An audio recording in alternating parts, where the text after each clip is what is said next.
جاي اعمل لكم هول بعد ما استخدمت 3/4 الحاجات دي وجربتها، وفي حاجات منهم قربت تخلص، بس علشان انا ليا كتير جدا ما عملتلكمش اسبوع في حياتي يعني، ففي الاسابيع يعني الفلوج اللي هي بتبقى في البيت دي بعرف ان انا اخد ودي معاكم واحكي لكم بقى واعمل واسوي وكده.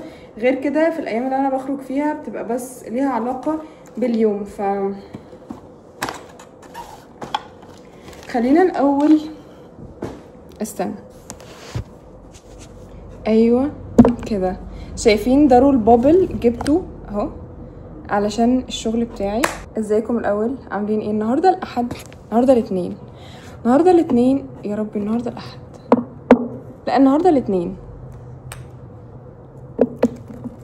الاثنين مستنيه يعني.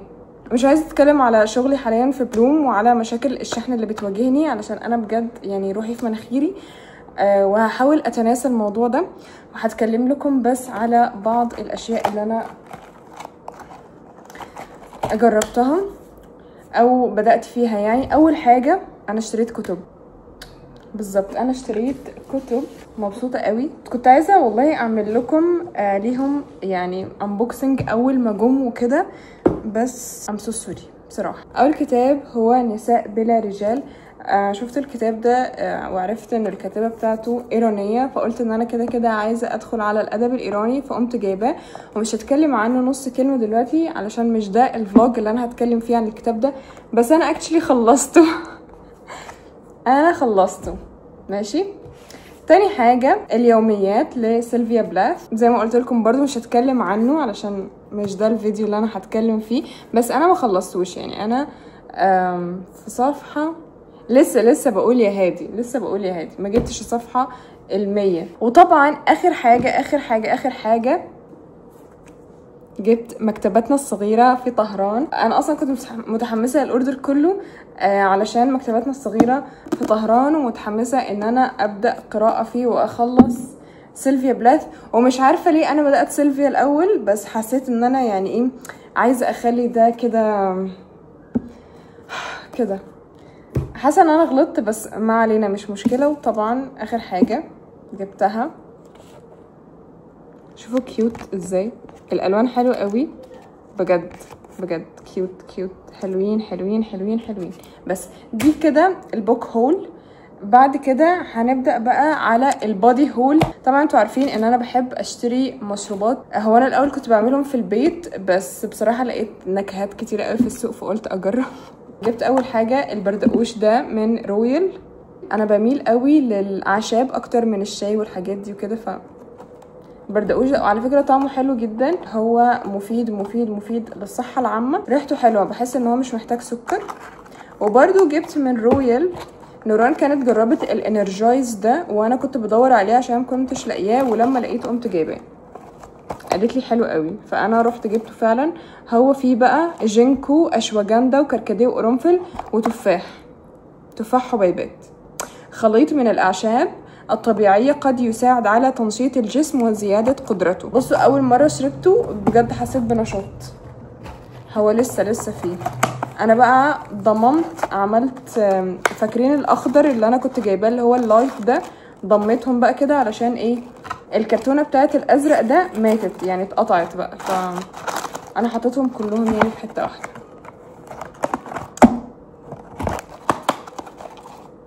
بعدين بقى لما اخلص الحاجات دي كلها ابقى اطلع اعمل لكم عنها فول ريفيو. نيجي عند رموشي، البتاع ده قرب يخلص، اصلا مش قرب يخلص قوي، هو لحد هنا.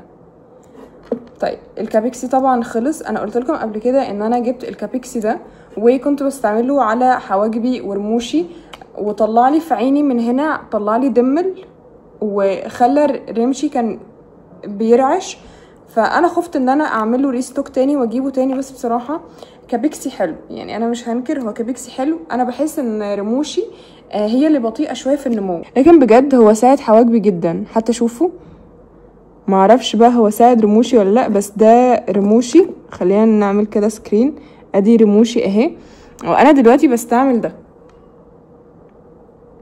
مش شايفه منه اي حاجه، بس انا يعني قلت هستعمله لحد ما يخلص، وبجد معرفش حتى بستعمله 3 مرات في اليوم، مش عارفه استعمله ايه اكتر من كده. عارفين يا جماعه كل ما زنت الجلسه بروح احط منه، هعمل ايه اكتر من كده؟ معرفش بقى. جاهزين؟ لسه في حاجات تاني هقول لكم على انا اخر واحده تجرب شان اصلا، وانا ما بحبش اللوشانات الخفيفه، بحب الزبدات اكتر، بس قلت ان انا ايه هديله فرصه.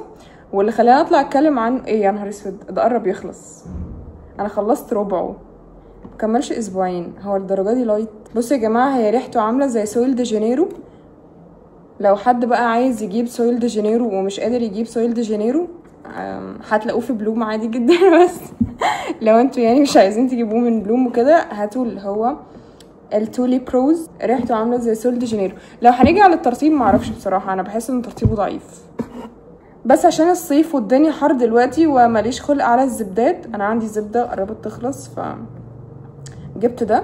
بستعمل الزبده وقت الحمام المغربي تقريبا. مش انا قلت لكم ان انا وريتكم الفيديو، في فيديو من الفيديوهات وريتكم فيه ان انا جبت ديرمارول لشعري، مش فاكره اذا وريتكم ولا لا، بس انا جبت ديرمارول لشعري تمام، وكنت قطعها من هنا، والموضوع ده عدى مثلا عليه فتره كبيره بجد انا بستعملها لشعري.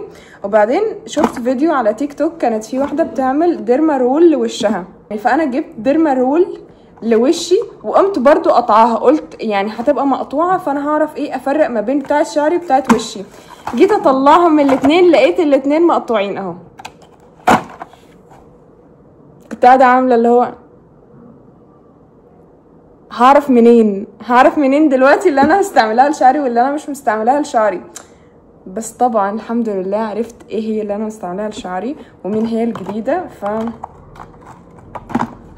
دي للشعر ودي للبشره. انا جايبه اللي هو النص للبشره ايه ده، والنص برضو للشعر. ممكن ابقى اكبر بتاعه الشعر المره الجايه. بصوا انا بعمل سيشن كل اربعاء، فانا هعمل لكم يعني هاخدكم معايا في السيشن بتاعت يوم الاربعاء دي وهوريكم ازاي بعملها، علشان لو انتوا كمان عايزين ايه تستعملوها. هقول لكم على حاجه، انا جبت ده اللي هو بيوتي اوف جوسن اللي بالنياسيناميد، غير ان هو وصلني مسرب اتس اوكي بقى، لكن هو قرب يخلص، بس انا مش حاسه ان هو عمل لي حاجه، يعني انا مش ما حسيتش ان انا مستفيده منه بحاجه، وانا اخر واحده في التاريخ تدخل على هبه السكين كير الكوري اصلا. ف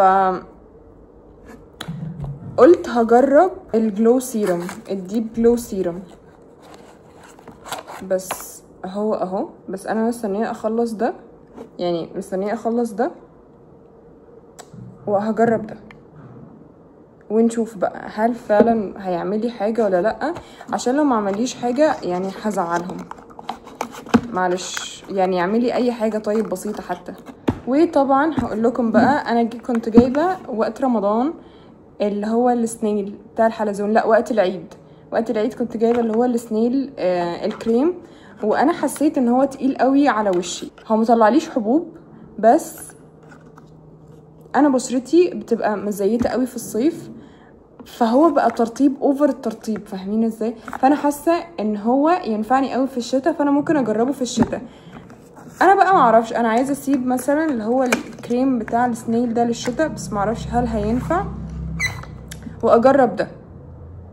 قلت ان هو ممكن يبقى خفيف يعني فيساعد وشي احسن، واسيب التاني ده للشتاء، بس هل هينفع ولا مش هينفع معرفش. ولان احنا في الحر فانا مش حابه ان الحاجه بتاعتي تخرب، فعلى الاقل يعني انا كمان باخد بايدي، هما مش عاملينها بامب وكده، وانا بحبش الحاجات اللي هي بتاخدي منها كده بالايد. بقعد بقى احط كحول على ايدي قبل ما احط ايدي في العلبه علشان الكريم ما يفسدش، واسيب ايدي تنشف شويه وموال كده عشان بس احافظ على حاجتي. وجبت الموروكن اويل اهو. انا جبت الحجم الكبير لان انا بجد بستعمل حمام مغربي كتير جدا، وزي ما قلت لكم قبل كده انه انا بستعمله حتى از شاور جل. ده بالياسمين، المره اللي فاتت كان بالبتاع ده، كان بزيت الزيتون بس، وكويس قوي ان هو طلع معاه ليفه، فانا كده الحمد لله مش هضطر اشتري ليفه. خلينا نشوف نشم ريحته. اوكي ده مقفول، قلت لكم ان انا مش هشتري طرحه موديل. ام سوري، طلعت بكدب.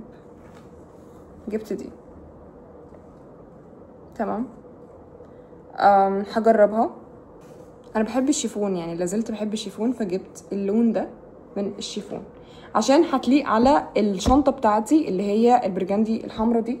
وكمان هقول لكم بقى الاوتفيت اللي كان جاي في دماغي، لان انا ايه لقيت القميص ده. بص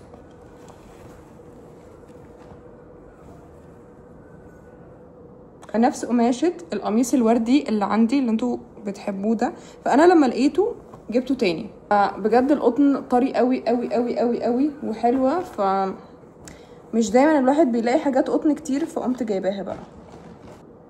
عايزه اقول لكم على خبر سعيد ومفرح كمان بخصوص بلوم. انا بقيت 14,000. ياي! انا فاكره، يعني لسه فاكره لحد دلوقتي اول مره كنت داخله علشان انشر فيها على بلوم، والفيديو اللي انا صورته لكم وانا يا لهوي مقلقه وخايفه ومش عارفه ايه وكده، مش عارفه اصور ومش عارفه ابدا منين. بقيت 14,000. ف I'm so freaking happy. ويعني I'm so proud of myself والله العظيم. يعني I did a great job بجد. الدنيا حر بصراحة، فانا ما بقيتش حاسة ان انا عارفة اصور كتير. ده غير انا ما بقيتش بعرف انام كويس، ونومي مش مظبوط بسبب كل مرة اقول ان انا هنام بدري الكهرباء تقطع. طبعا مش عايزين نعلي صوتنا عشان محدش يسمع، بس بجد الكهرباء تقطع ونومي يضرب، تقوم بقى قطع بقى ساعتين. انتوا عارفين بتقطع امتى؟ بتقطع في وقت حرج. عندي لايف ابديت، لسه الاوردر بتاعي دلوقتي وصلني. عايز كنت عامله مشاكل علشان هما كانوا جايبين لي نص الاوردر، كانوا مجزئين لي نص الاوردر، وانا ليا 15 يوم مستنيه الموضوع ده. ف عندنا دلوقتي هنقعد بقى نانباك الحاجات دي كلها ونحطهم في الكراتين، علشان عندي بيك اب بكره، او المفروض كده النهارده، وهم ضيعوه عليا. فانا حملتهم بقى الموضوع ده وقلت لهم it's not my business at all. ف هقعد بقى اشوف الحاجه، هنفتح الكراتين وكده نعمل انباك. بصوا الكياته.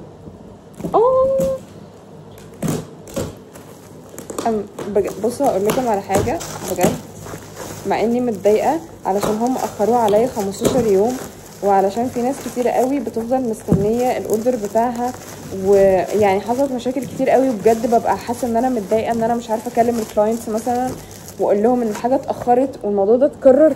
يعني المشكله بقى ان الحاجه دي بتبقى بجد يا لهوي دي مسربه. يلا بسم الله. اول كده ربنا يستر بجد، يا رب ما تبقاش مفشوشه.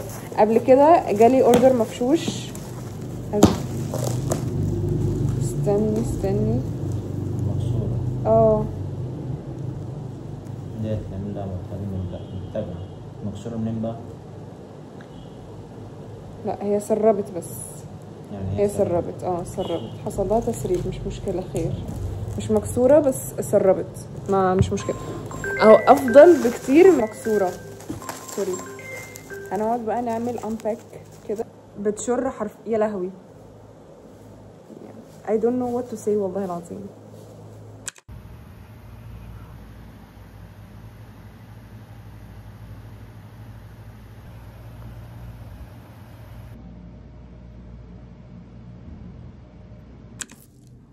طبعا حطيت ملح في المية، ملح الهيمالايا اللي انا لسه موريها لكم. بصوا يا جماعة، انا مش بتضايق من طعمه خالص، حتى من اول ما جبته كده ولا مرة حسيت ان انا متأززة منه او مش عارفة ايه وكده. في ناس بتحس في ناس بتحس بالتقزز ده، بس انا لا بصراحة، يعني وضعي طبيعي معاه. حتى ماما اول مره شربته ما عجبهاش وكده، بس دلوقتي بقت بتقولي خلاص اتعودت عليه يبقى حطيلي منه. ف هي كمان بقت بتشرب ميه بملح زي ما بتقول، تقول لي حطي لي ميه، حطي لي ملح في الميه، ما حطيتليش ملح في الميه النهارده، خلاص بقيت بحط لماما ملح في الميه. في كام حاجه طلبتهم جداد، المفروض بقى ايه اصورهم واعمل ديب ريسيرش عن النوتس والحاجات دي. اكتر حاجه بحبها او حسيت يعني ان انا مبسوطه منها اني بقدر اكاتش الفايب على طول، يعني اعرف مثلا فعلا البرفيوم ده بيدي فايب ايه، او فجأة كده بتيجي في دماغي الحاجة اللي انا كنت عايزاها. الحمد لله الحمد لله. ف تالنتد نونو الحمد لله. حاجة بحبها قوي ان انا تالنتد، يعني فاهمين انه كده. دي حاجه بتبسطني قوي، دي اكتر ما يعني دي حاجه بتسعدني. امبارح لقيت واحده بعتلي رساله طويله عريضه بتقولي انه طريقتك واسلوبك وشرحك لكل برفيوم هو اللي بيحبب اي حد ان هو يطلب ويثق فيكي.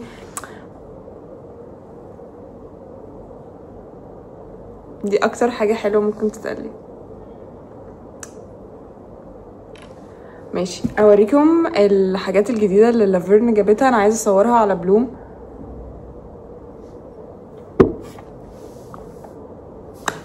ليتس جو يلا.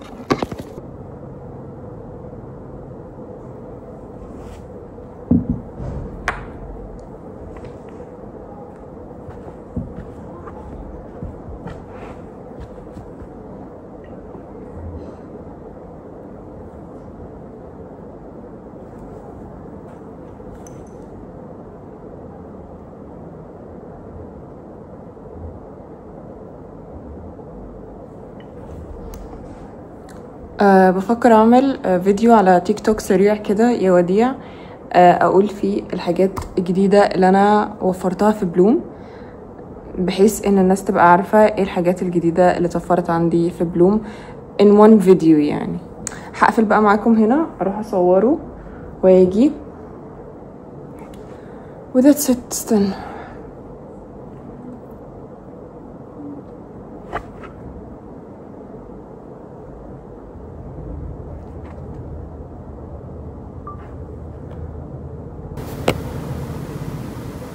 وبس كده. يلا خلينا مش نضيع وقت. يلا هاي. دي ملاية عادي جدا، وادي البرفيوم اهو كنت بصوره. ده الجوتشي فلورا كيوت. بصوا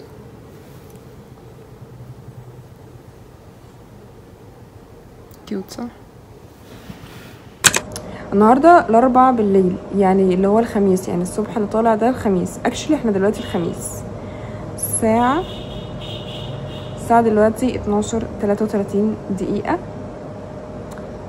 محتاجة، بصوا انا مصلتش فمفروض اقوم اصلي، وبعدين هاخد شاور، وبعد الشاور هنطلع نعمل سوا مع بعض الديرما، عشان انا كنت عامله حسابي ان انا اوريكم الديرما بقى الخطوات بتاعتها وكده.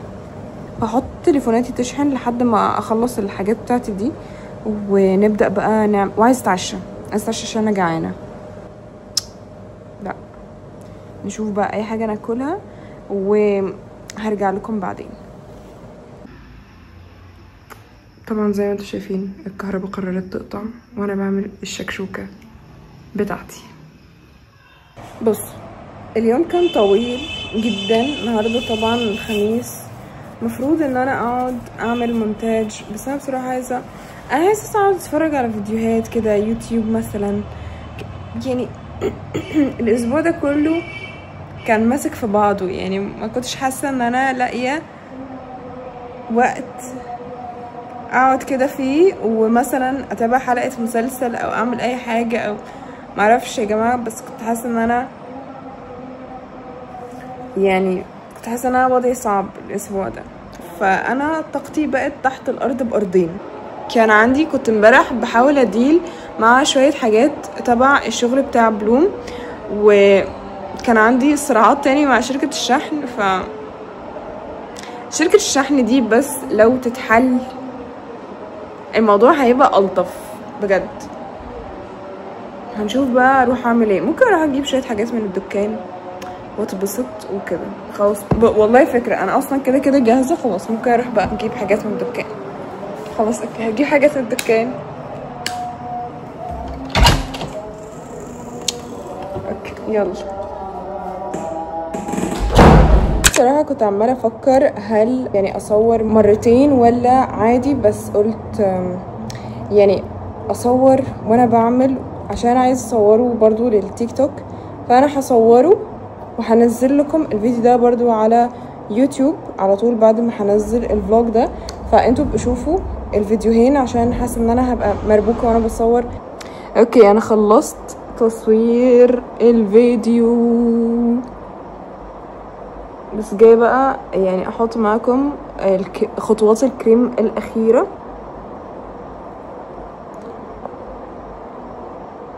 انا في العادي مش برطب بالطريقه دي، هي مره واحده بحط المرطب بس عشان انا عارفه ان وشي في الوقت ده هيبقى جاف، وحرفيا السنيل ده مش هيبقى منه اي حاجه، وشي هيشربه كله. فايه بزود بقى عشان عارفه ان هو بجد هيتشرب. كنت بستعمل ماسك اللي هو بتاع بوبانا ده، قلت لكم عليه مره، بس هو خلص بقى من عندي انا ما جبتوش. بصوا الدرم اهي، بتمسكوها تضغطوا تضغطوا تضغطوا تضغطوا. لا خلاص اتفرجوا على الفيديو. الساعة 1 دلوقتي وشوية، يا دوب وشي ينشف من البتاع ده واحط السيرم بتاع رموشي وخلاص بقى اقوم انام. وطبعا ما عملتش اي حاجة في الفيديو المفروض يتنشر ده، بس بصوا مال سايب، او بلاش كتر منه، هحطه مرة كمان.